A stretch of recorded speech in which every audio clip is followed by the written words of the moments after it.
Good afternoon, good morning, good evening, everybody. It is Monday, March 10th, and you know what that means. It is time for the High Risk Wrestling Recap. I am your host, Jeremy Pierce. Check out the socials, Charismatic Creations on Facebook and YouTube, Charismatic_Creations52 on Instagram, and of course the 215 on Twitter, Patreon, all of that jazz. Let's get into the news. Natalya will be making her Bloodsport debut Thursday, April 17th in Las Vegas at Bloodsport 13. She will be in action. Joining her, pretty stacked lineup: Miyu Yamashita, David Manamavishvili, can't say his name, Tom Lawler, Timothy Thatcher, Simon Gott, Shinya Aoki, and Jonathan Gresham. This is going to be big. Well, the WWE's future on Peacock with their pay-per-views is in question. As you know, there's a Netflix deal looming. As you know, well, some of you may not know, the pay-per-view deal with Peacock ends in March of 2026, this time next year. And, well, Netflix would definitely love to get in on that deal.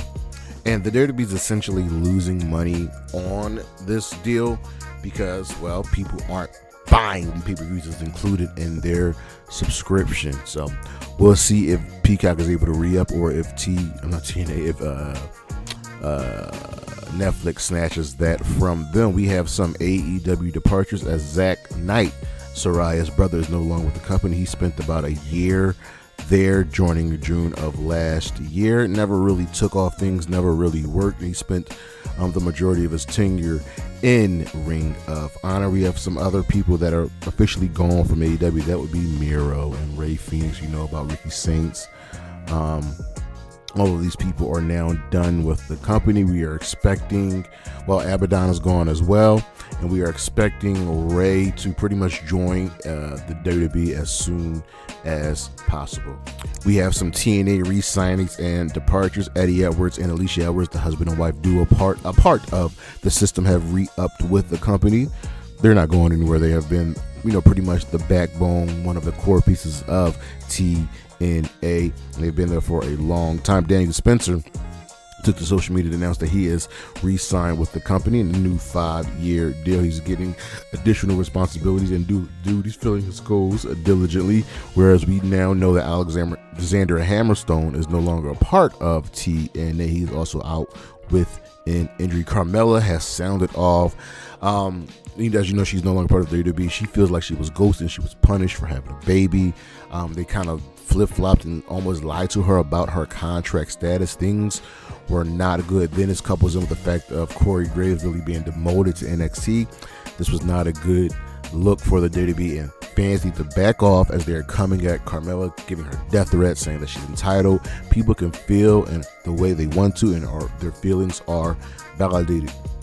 Jamie Hayter, she's not going from AEW. She's just dealing with some visa issues. The funny thing is, she actually scooped SRS and was like, nah, I'm gonna just say y'all some money. I'm just dealing with some visa issues. I'll be back. Bear Boulder, his domestic violence case charges, he's requesting that his charges be dropped.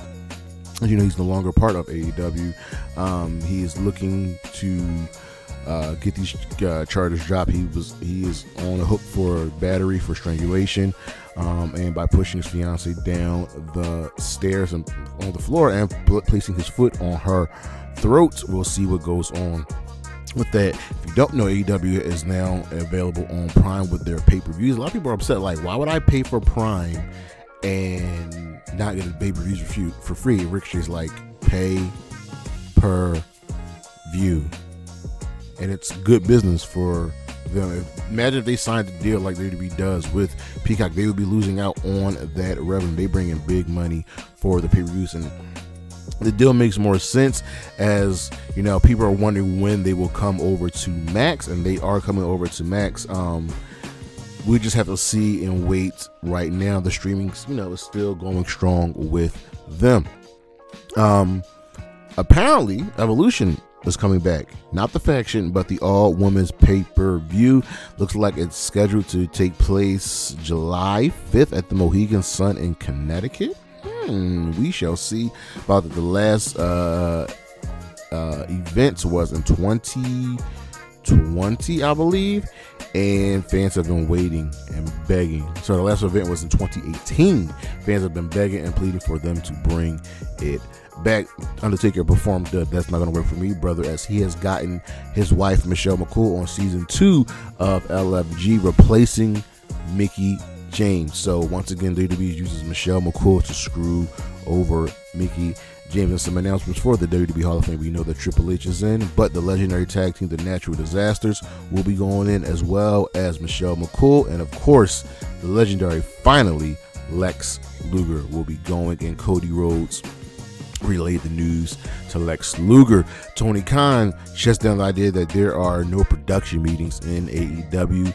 This stems from that weird incident with Thunder Rosa, Penelope Ford, Megan Bayne, and Chris Statlander. That whole weird thing that happened at the end of the match, but there are production meetings. There obviously has to be production meetings. There's some heat on Jade Cargill, and apparently she wanted to get into it with Shayna Baszler. This happened late last year about some match. I think it was overseas. And listen, if there's one woman you don't want to fight in the WWE, like legitimately fight, it's Shayna Baszler, the trained fighter. There's some heat on Jay because she requested time off for the holiday tour, which is usually mandatory for most of the superstars. And she never really was injured, or they would have worked everybody. Speaking of injury, Swerve Strickland has a busted eardrum right now. This comes out of Revolution. Also, Cody Rhodes has a busted eardrum because of Travis Scott's dumbass. So there's that. Mercedes Moné, and looks like both her and Momo Watanabe were a little bit shaking up and injured during the match. Looks like Momo's ankle came at the end of the match, whereas Mercedes is a little shaken up. Sky Blue has shut down any returns. She is still out for the time being. Remember, she went under her surgery late last year. We will wait and see until she is back. Cora Jade had a really big injury scare. First, we thought it was her knee. Maybe she tore her ACL again. Looked like she had suffered a nice little head bump and got really shaken up. But looks like she is doing fine as she showed back up on TNA. And Stone Cold Steve Austin has provided us a timeline after his knee surgery. He's been out for about 13 weeks and is getting ready to drive soon. So we will see what goes down with him. But ladies and gentlemen, that is the news, and we shall be right back with the Week in Review.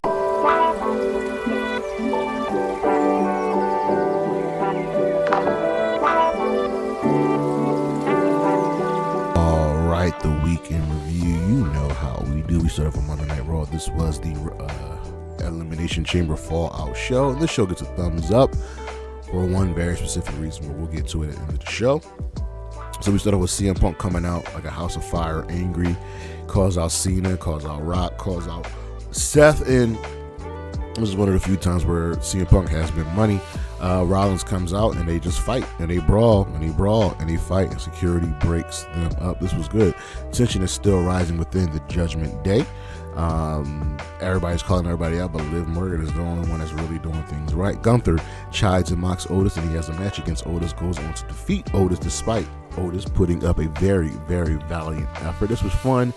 I would definitely love to see more with the Alpha Academy instead of just being funny jobbers. Gunther then puts Jay to sleep after A-Town Down Under came and, attacked Jay from what happened last week. AJ Styles does listen to Karrion Kross. The Kross is doing his thing. The Devil on the Show. The Liar Valkyria defeated Ivy Nile, retaining the Intercontinental Championship.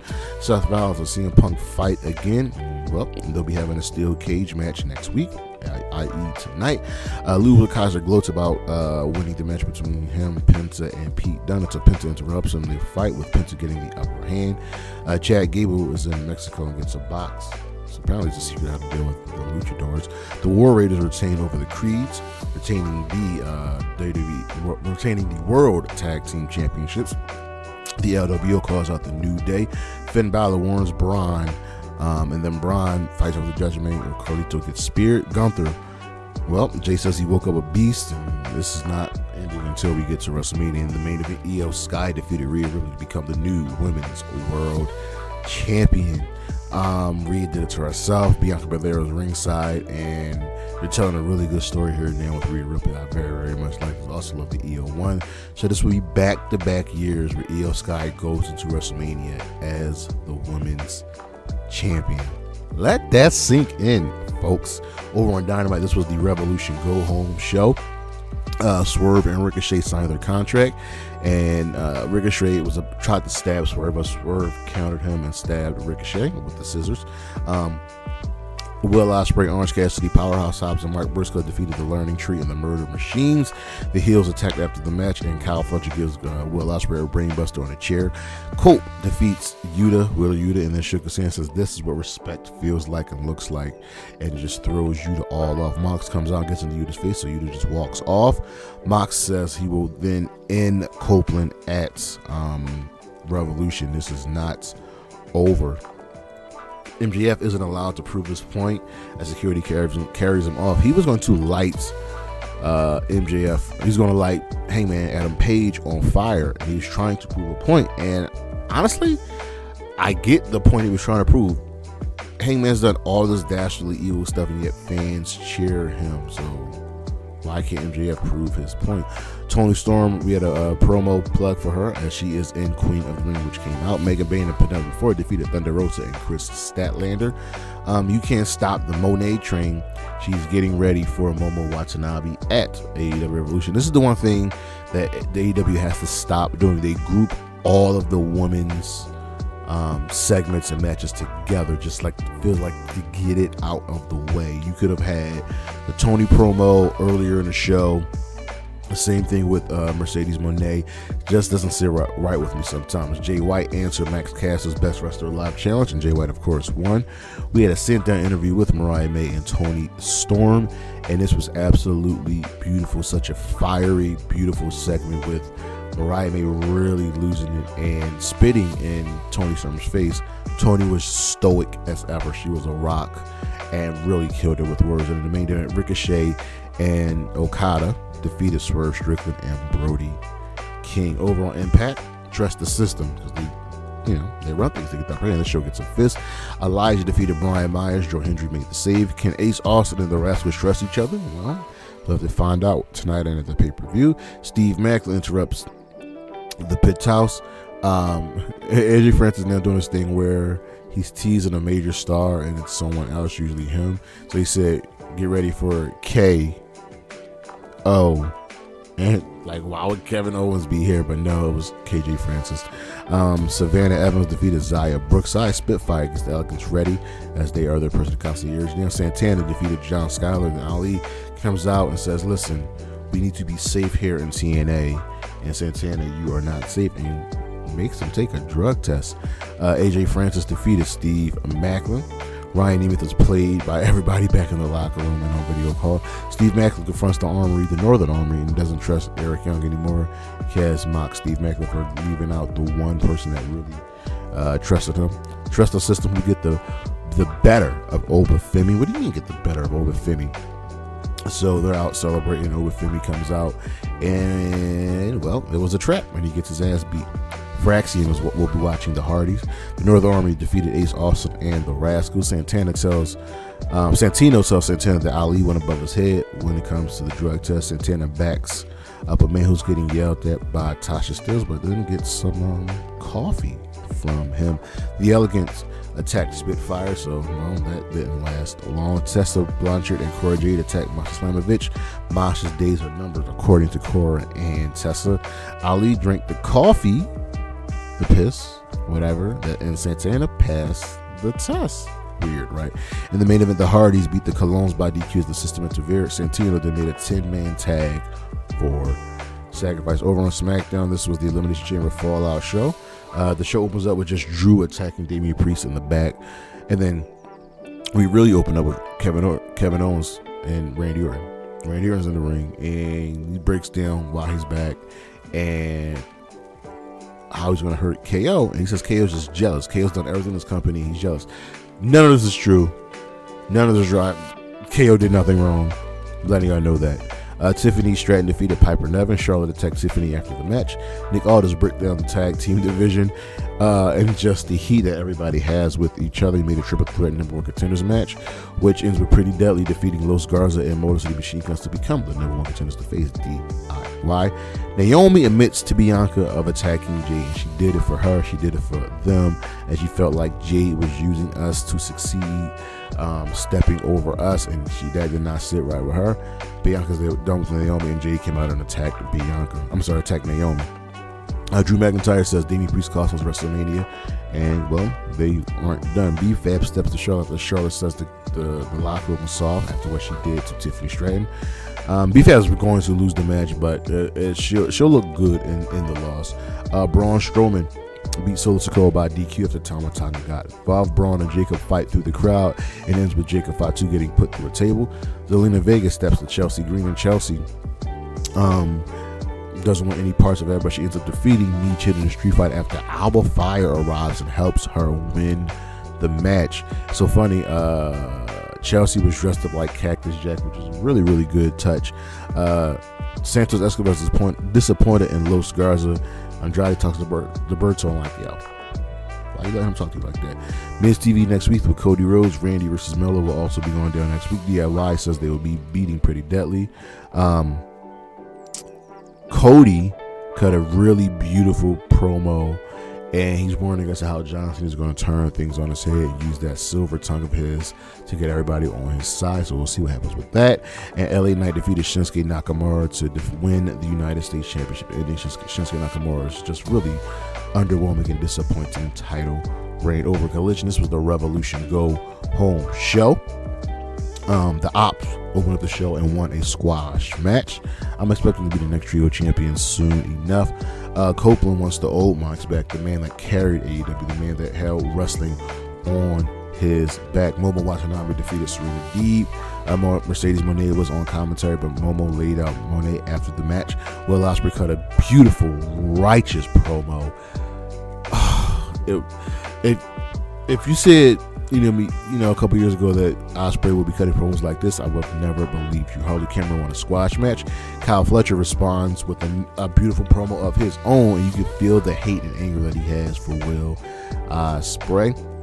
The Undisputed Kingdom defeated the Infantry because everybody in Shane Taylor Promotions always lose. Watch. Konosuke Takeshita says he will end Kenny Omega at Revolution. John Moxley will end Copeland and break his neck and will not shed a tear doing it. Hologram defeated Dralistico in a really solid affair with Commander making the save. The Outfronters won a squash match, and guess what? Daniel Garcia retained the TNT Championship, defeating Lee Moriarty, because everybody in Shane Taylor Promotions always lose. And Kenny Omega at the end of the show cut a really good promo, saying that he's back, he has nothing to worry about anymore, and wishes Takeshita a good night and good luck. It's a good show. It's a good go-home show. Our matches of the week from Raw: the War Raiders versus the Creed Brothers for the World Tag Team Championships. Also from Raw, of course, that amazing main event: Io Sky versus Rhea Ripley for the Women's World Championship. From Dynamite, Ricochet, Kazuchika Okada versus Swerve, Strickland, and Brody King. From Collision, gotta go with the Hologram and Dralistico match. And then of course, AEW Revolution, multiple bangers on that card. Swerve Strickland versus Ricochet, the Hollywood ending Toni Storm versus Mariah, man, that Falls Count Anywhere match. Kenny Omega versus Konosuke Takeshita for the International Championship. And of course, I'd be remiss not to mention Will Ospreay versus Kyle Fletcher in that steel cage match. Absolutely beautiful. And listen, Punk and Rollins are going to have a great match. It will not top Ospreay and Kyle Fletcher. Our stars of the week, we got a lot of them, folks. Toni Storm, Mariah May, Will Ospreay, Kyle Fletcher, LA Knight, Kenny Omega, and Shawn Spears. I think this is the most we've ever had for stars of the week. It was just a good week for these people, man. But that is our show. Thank you for listening. Thank you for watching. Look what we got on the screen coming up. And check out the socials: Charismatic Creations on Facebook and YouTube, Charismatic_Creations 52 on Instagram, and of course the 215 on Twitter. See you when I see you. Peace.